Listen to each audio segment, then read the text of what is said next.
taariikhdu waa 5 bisha koowaad 2017 goobtana waa xarunta cusub ee aqalka sare baarlamaanka jamhuuriyadda federaalka Soomaaliyeed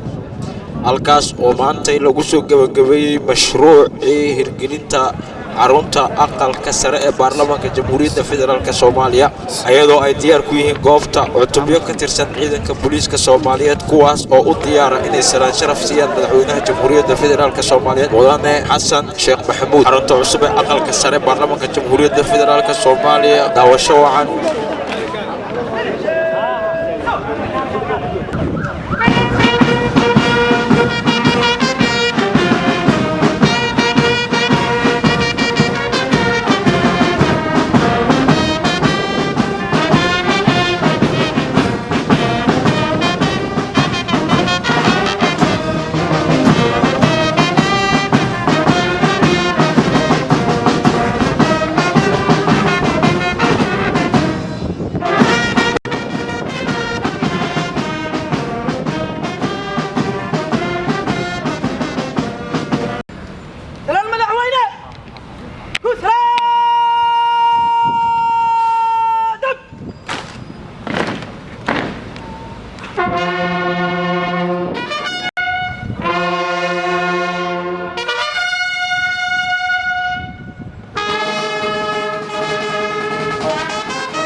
indication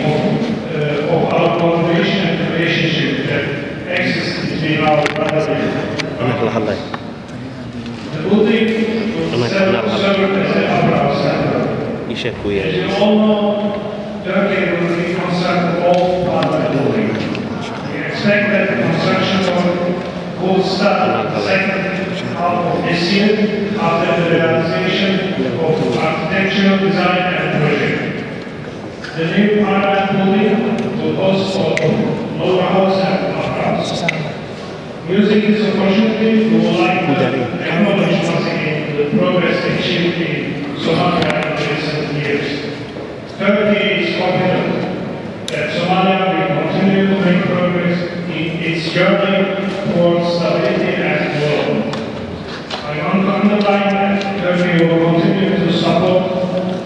Somali sisters and brothers in their quest for secure, stable, and prosperous Somalia. Thank you very much.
ولا نشتري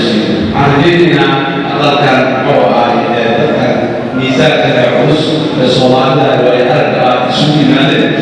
in spiritkaas si xoojin doontaan wax u dari doontaan oo si adkeyn doontaan waaba waxay u waayeen xeer dhammaan dadka Soomaaliyeed maanta waxay u baahan yihiin waxawaaye soo noqosho dib soo qabasho soo noqoshadaas kuma imaan karto intaa laga wadayahay mooyaan waxaa laga wadayahay laga doo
gaara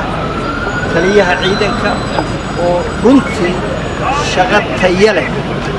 gacanta ku haya waxaan si gaara idinku mahadcelinaynaa maalin walba inaad qaadaan heestii qaranka oo xusuusisaan jiil walba maalin walba inaad soo horjoogsataan madaxweynaha iyo xubnaha inoogu yimid booqashada oo sharafta leh oo dalalka ay saaxiibka nahay halkaa u soo istaagtaan calaamad baad muujinaysaan inaad wakiil ka tihiin ummadda Soomaaliyeed oo dhan jawaabtaanu idin leenahay waa maxay mahadsanidinsa inta nabadda sugaysa inta dalka gudihiisa jirta gaar ahaan ciidanka nabad sugidda Soomaaliyeed oo na martigeliyay oo annaga nabadgelyadayadii si gaar ah isaga xilsaaray oo aanu xaruntoodii ku dhex jirno ilaahay idankii muddada soo socotana aanu si aad u wada shaqayn doono taliyaha saraakiisha saraakiil xigeennada dableyda dhammaantood iyagana hortiinaan uga mahadcelinaynaa taliyihii waa joogaa isagaa marxaati ka oo tababar ku jira oo jaamiciyiin iyo kuwa jaamacad dhigta iyo dugsi sare baa leh anigu waxaan intaana siyaasaddan iyo waxaan soo gelin macallin baan ahay xildhibaanka waxaa iga roon in la yidhaahdo macallimiintii gahayr baan ahay mudyadii baan ka tirsanahay